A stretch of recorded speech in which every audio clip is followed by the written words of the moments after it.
Bharti news, सीधा, सटीक और निष्पक्ष। Good evening and welcome to Bharati News. I am Priyanka. Let's have a look at the biggest news of the day. Here is the national news first. This time, Mahakumbh is showcasing the cultural influence of northeastern states, with a special focus on tradition of Satyaradhikars in Assam, where rituals will be conducted based on Assamese Namghar culture. The northeastern sons are participating in Mahakumbh for the first time in 2025.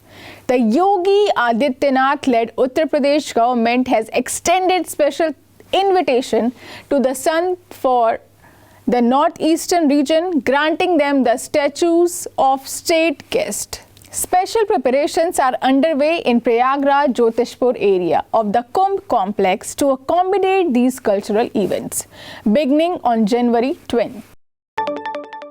Tirupati witnessed a tragedy on Wednesday night when a stampede broke out at the token counters set up for Vaikunth Ekadashi celebrations. 6 devotees, including a woman from Salem in Tamil Nadu, lost their life. At least 40 others were injured. The incident took place at several token issuance centers, where thousands of devotees gathered to collect entry tokens for Vaikunth Dwar Darshan of Lord Venkateshwar Darshan, scheduled from January 10 to January 19.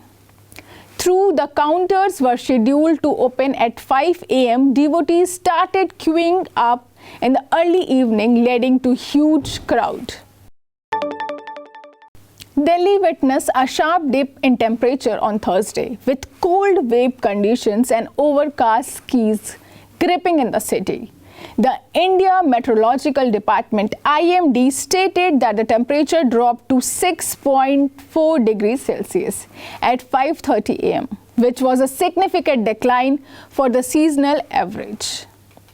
The weather department has forecasted that the minimum temperature for the day could plummet further to around 5 degrees Celsius. Meanwhile, the maximum temperature is likely to be near 21 degrees Celsius, offering a slight respite during the daytime. Coming to international news, the Prime Minister of Pakistan-occupied Kashmir POK Anwar ul Haq recently echoed the long-standing rhetoric of tourists by calling for jihad against India. He declared that his government would mobilize all available resources to out India forces from Jammu and Kashmir. His remark has been widely criticized, with many condemning them as a threat to possibility of maintaining peace between the two nations.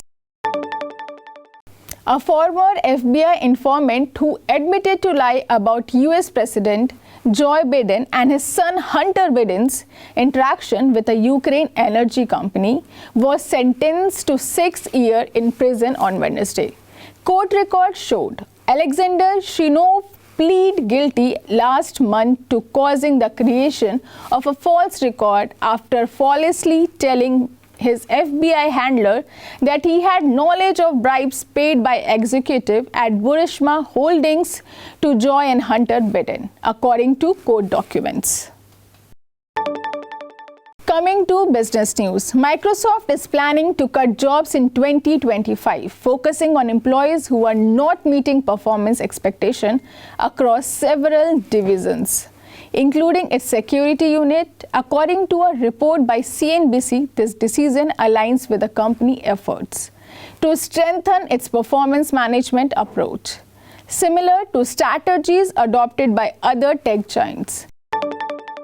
Electricity generation in 2024 grew at its slowest pace since the COVID-19 pandemic, reflecting a broader economic slowdown, reported news agencies Reuters, quoting data from Grid India. The report noted that power output increased by 5.8% year-on-year to 1824.13 million kilowatt hours. The declaration was especially pronounced in the second half of the year, where power generation rose by only 2.3% compared to 9.6% rise in the first half. Coming to sports news, former New Zealand opener Martin Guptill has officially retired from international cricket. But the veteran batter believes still has much to offer New Zealand on the global stage. Guptill's distinguished career ended in 2024 after he surrendered his central contract, paving the way for a new generation of players and a focus on freelance opportunities in 20 leagues. After the conclusion of broader Gavaskar Trophy, all eyes will shift to India's upcoming white ball assignments, including ODI T20 series against England, followed by highly anticipated ICC event, the Champions Trophy 2025. As the men in blue aim for another ICC title following their T20 World Cup 2024 trump, there is growing speculation about India's squad for the Champions Trophy. So that concludes our news bulletin for today. Thank you for joining us. Stay tuned to Bharati News for continuous coverage and more updates. Wishing you a good evening and a great night ahead.